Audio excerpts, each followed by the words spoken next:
എനിക്കെന്തിൻ്റെ കേടാന്നറിയില്ല ഇപ്പോഴിങ്ങോട്ടേക്ക് വരാൻ. അതും ഈ സീസണിൽ നാട്ടിൽ നിന്ന് അമ്മയും വന്നിട്ടുണ്ടായിരുന്നു. അമ്മേനെ പൊക്കി പിടിച്ചോണ്ട് രാവിലെ തന്നെ വിട്ട് ഹിൽ പാലസിലേക്ക്.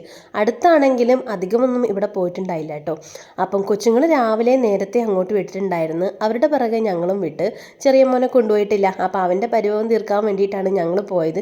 പക്ഷെ അവിടെയൊന്നും മര്യാദയ്ക്ക് ചുറ്റിക്കറങ്ങി കാണാനുള്ള ഒരവസരം അവൻ തന്നില്ല. ഞങ്ങൾ ഇതേ തേരാപ്പാര അവരെ തപ്പിക്കൊണ്ട് നടക്കുവാണ്. നേരത്തെ വന്ന ആൾക്കാർ പിള്ളേരെല്ലാവരും കൂടി പാർക്കിലുണ്ടെന്ന് പറഞ്ഞിട്ടുണ്ടായിരുന്നു. അപ്പം മോനാണെങ്കിൽ ഞങ്ങളെ ഒന്നും കാണാനുള്ള സമ്മതം തരുന്നതേയില്ല. കാണാൻ ഒത്തിരി ഉണ്ടെങ്കിലും ഇതുവരെ മുഴുവനായിട്ട് കണ്ടു തീർക്കാൻ പറ്റിയിട്ടുണ്ടായില്ല. അപ്പോൾ കുറേ സമയം അവിടെ നിന്നൊക്കെ ചുറ്റിക്കറങ്ങി നടന്ന് ഞങ്ങൾ അവസാനം അവരെ കണ്ടെത്തിയിട്ടുണ്ട്. അവരവിടെ പാർക്കിലുണ്ട് എന്ന് പറഞ്ഞിട്ടുണ്ടായി. അപ്പോൾ വെയിൽ എന്ന് പറഞ്ഞാൽ നല്ല അടിപൊളി വെയിലാണ്. പിന്നെ വെക്കേഷൻ സീസൺ ആയതുകൊണ്ട് തിരക്ക് എന്ന് പറഞ്ഞാൽ അതിലും ഗംഭീര തിരക്കാണ്. വണ്ടി പാർക്ക് ചെയ്യാൻ വരെ സ്ഥലമില്ല.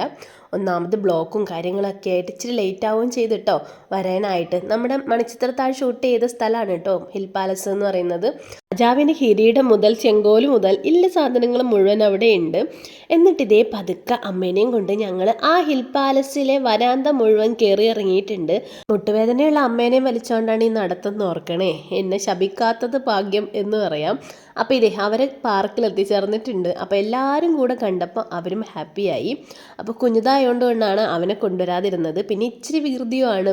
അപ്പം അവരെല്ലാവരും കൂടെ അവിടെ കളിക്കുവാണ് കേട്ടോ. അപ്പം ഞങ്ങൾ എന്ത് ചെയ്യും? ഒന്നും ചെയ്യാനില്ല, ചുമ്മാ അവിടെ ഇവിടെയൊക്കെ നോക്കിയിരിക്കുവാണ്. ഞാൻ വിചാരിച്ചു കുറച്ച് സെൽഫിയൊക്കെ എടുത്ത് നമ്മുടെ സന്തോഷം അങ്ങ് പങ്കുവയ്ക്കാമെന്ന്. അപ്പോൾ ഇതേ മക്കളൊക്കെ അവിടെ കളിക്കുവാണ്. ഞങ്ങൾക്കിത് കാണുമ്പം പേടിയാവും, ചിലപ്പോൾ അറ്റാക്ക് വരാനുള്ള ചാൻസും ഉണ്ട്. പക്ഷെ അവരതൊന്നും മൈൻഡ് ചെയ്യുന്നില്ല. കളി ഒന്നൊന്നര കളിയാണ്.